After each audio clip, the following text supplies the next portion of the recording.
and is honest and loyal and all these things, like I need to exude those things as well. That's because I think I mean, like she said, like, you know, you're around certain people and you attract certain types of people. I mean, we see it in friendships and all these things. So I don't see why men or partners are any different, you know. Right. Yeah. So, anybody willing to share some of the things they put up with? Oh my gosh. Let's go. Oh, I've dated men with porn addiction. I've dated guys who pushed me up against the wall and screamed at me and drank all day, quit their job, made me pay all the bills. Like, it is not okay. Yeah. I've dated guys who cheated on me, lied to me, hurt my children. Just bull crap. Like, those are the standards that are not allowable. And I don't care how committed you are, how important your vows are, abuse is not okay. It's not. 100%. Yeah. Yeah. Amen. You don't have to press through that and continue in that for any reason. So, Alex, Exactly. for those who are in abusive relationships, what advice do you have for them?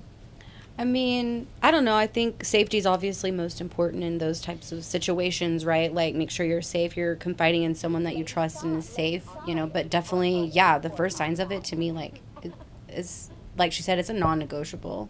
Yeah, You and know. they don't get better. And it's not your job to fix them. Yeah. I don't think there's anything else beside. I mean, and if you are in those situations, you know, obviously there's a lot of support. I mean, not just around here. I mean, all across the country and things like that. But I mean, definitely like safety. I mean, to me, it's like that's a huge. To me, it's a huge red flag. Like verbal abuse, any type of abuse. Right. Yes. Yeah. It's a non-negotiable. And I think it's kind of funny that there's this perception that women have such high standards when there are so many women who are in abusive relationships getting less than the bare minimum. Yeah. It's And we've quite sad. been hurt so many times. This is something my husband said before I came here. He's like, please tell everyone this. The amount of standards that a woman has is equal to the amount of hurt she's endured. Every hurt and disappointment a man has done to her, that's one more boundary she won't let cross again. That's one more, the bar gets elevated higher and higher and higher. So if you're pissed off that women have high standards, stop freaking hurting us. Period. And then we'll learn to trust Thank again. you. Preach. Thank you. That's real and that's raw. Mm-hmm. And that came from a man. Yes, my angel of a man who doesn't ever hurt me. They do exist. Amen. Angels Right. are They the do. best. Yes. Especially when you find an angel after you After you've been through done hell. dance with the devil. Okay. Don't take it for granted. So never. But I agree. Just like you said, like who we choose to be with is like a reflection of us.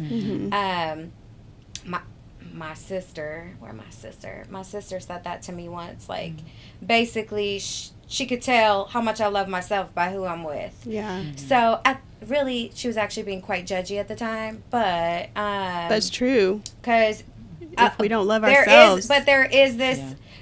So for my family, and even my friends, they're like, it's always been this like, oh, you should be with a doctor or a lawyer, you know, like this.